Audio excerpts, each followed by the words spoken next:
नमस्ते। Last period में basic part को आपने डिस्कस किया था, स्ट्रेट लाइन जो 11 का था। अब आपका 12वीं का जो पीरियड ऑफ स्ट्रेट लाइन नाम का चैप्टर है, फोर्थ चैप्टर पार्ट फर्स्ट से उसको स्टार्ट करना चाहते हैं। इसको स्टार्ट करने के लिए मैं दो इक्वेशन दे रहा हूँ। दो इक्वेशन है एक्स एंड वाई में।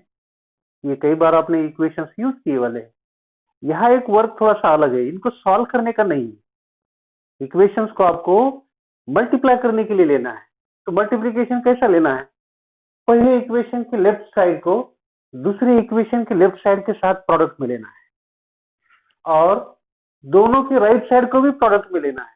तो आपको ऐसा एक नया स्ट्रक्चर बनाना है जिसमें ये दो इक्वेशंस के लेफ्ट साइड का प्रोडक्ट होगा और उनके राइट साइड का प्रोडक्ट होगा। अब ये स्टार्ट करेंगे तो ये लेफ्ट को मैंने ब्रैकेट में यूज किया है, इसके लेफ्ट को भी दूसरा ब्रैकेट यूज किया है और मल्टीप्लीकेशन यूज किया है।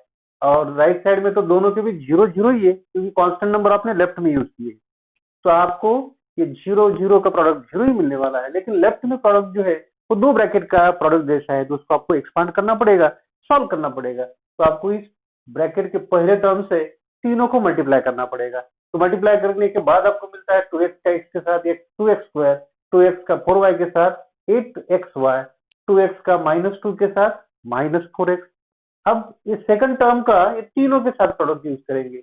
3y का x के साथ होगा 3xy, 3y का 4y के साथ, तो ये 3 का 4 के साथ 12, y into y will be y square, और 3y का -2 के साथ -6y, और इस 1 से ये तीनों को मल्टीप्लाई करेंगे तो यही टर्म आपको मिलता है। तो x plus 4y -2 is equal to 0।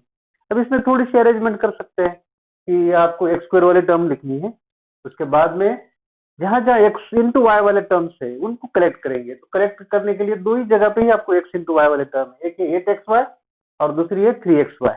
Okay, तो 8xy और प्लस 3xy को ऐड करेंगे तो 11xy। और वाई स्क्वायर वाली टर्म अगर मैं लिखता हूं यहाँ तो ये एक ही टर्म है 12y स्क्वायर। और x के टर्म्स दो जगह पे है, एक जगह पे है -4x और एक जगह पे है x। तो -4x और x को अब -3x कह सकते हैं। y वाले टर्म दो जगह पे है, एक -6y है और एक है +4y। तो इनका सब्सट्रैक्शन से आपको मिलता है -2y। और कांस्टेंट टर्म, ऐसी टर्म जिनके पास न x है न y है, वो एक ही है और वो टर्म है -2। तो आपको यहाँ -2 इज इक्वल टू 0 लिखना है। तो आपका टारगेट ये है कि यहाँ जो आपको लास्ट में इक्वेशन मिला है, ना वो पहला इक्वेशन है ना वो दूसरा इक्वेशन है, आपको एक नया इक्वेशन मिला है। और इस इक्वेशन में आप अगर स्ट्रक्चर देखते हैं तो यहाँ x और y के विदाउट स्क्वायर में थे, उनका पावर 1 था जिसको आप लीनियर कह सकते हैं, और यहाँ पावर x का मैक्सिमम 2, यह दोनों को ऐड करेंगे तो 2 और इसका भी 2, यहाँ 1 और यहाँ 0।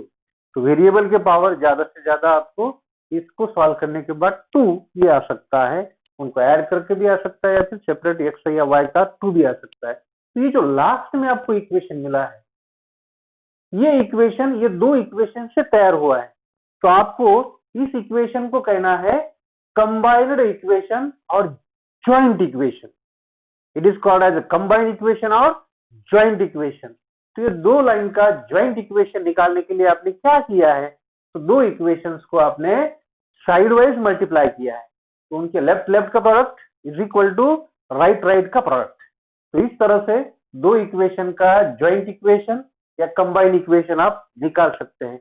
इसी को अगर आप डिफाइन करके लिखना चाहते हैं तो कंबाइंड इक्वेशन को स्ट्रक्चर जनरल में कहना चाहते हैं, एक लाइन है, ये जो u इज इक्वल टू 0 है तो आप इस स्ट्रक्चर को u कह सकते हैं, इज इक्वल टू 0। ये जो दूसरा है इसको v इज इक्वल टू 0। तो u के जगह पे कोई भी लेफ्ट पार्ट आ सकता है इक्वेशन में, और v के जगह पे कोई भी दूसरे इक्वेशन का लेफ्ट पार्ट एग्जिस्ट हो सकता है। राइट साइड में दोनों के अगर 0 है तो u is equal to 0 and v is equal to 0 be the two separate equations of two lines। तो ये दो लाइंस के ये सेपरेट इक्वेशन है। then the equation u into v is equal to 0, u into v u into v, ये आपने u लिया था, मल्टीप्लाई किया v के साथ, और राइट साइड में तो 0 इंटू 0 0 ही आता है, तो u into v is called as a combined equation और ज्वाइंट इक्वेशन। तो ये सिंपल डेफिनेशन ज्वाइंट इक्वेशन की है, दो इक्वेशन से आप कंबाइंड इक्वेशन उनका निकाल सकते हैं।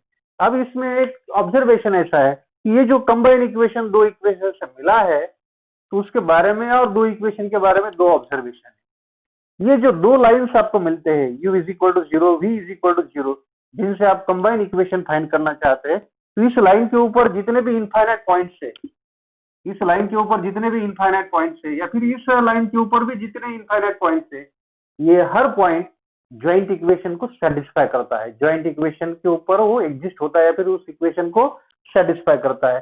सो every point on the equation u is equal to 0 and v is equal to 0 satisfy the equation of their joint equation, satisfy their joint equation, and vice versa। क्या होगा, अगर कोई पॉइंट ज्वाइंट इक्वेशन को satisfy करता है, joint equation को अगर वो सेटिस्फाई करता है, तो एक तो पहले लाइन के ऊपर होगा या फिर वो दूसरे लाइन के ऊपर होगा।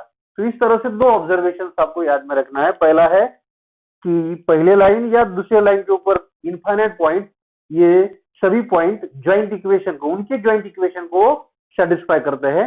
और दूसरा है कि ज्वाइंट इक्वेशन सेटिस्फाई करने वाले इनफाइनाइट पॉइंट्स, ये एक तो पहले लाइन के ऊपर के होंगे या फिर दूसरे लाइन के ऊपर के होंगे। एक रिजल्ट है, इस तरह से आपको इसको दोनों साइड से याद में रखना है।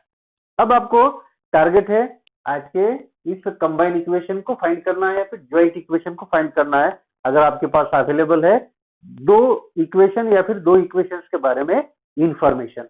तो पहले टाइप के जो एग्जांपल्स आते हैं पेयर ऑफ स्ट्रेट लाइन में, वो आपको ज्वाइंट इक्वेशन या कंबाइंड इक्वेशन निकालने के लिए कह सकते हैं। तो टारगेट आपका है फाइंड द ज्वाइंट इक्वेशन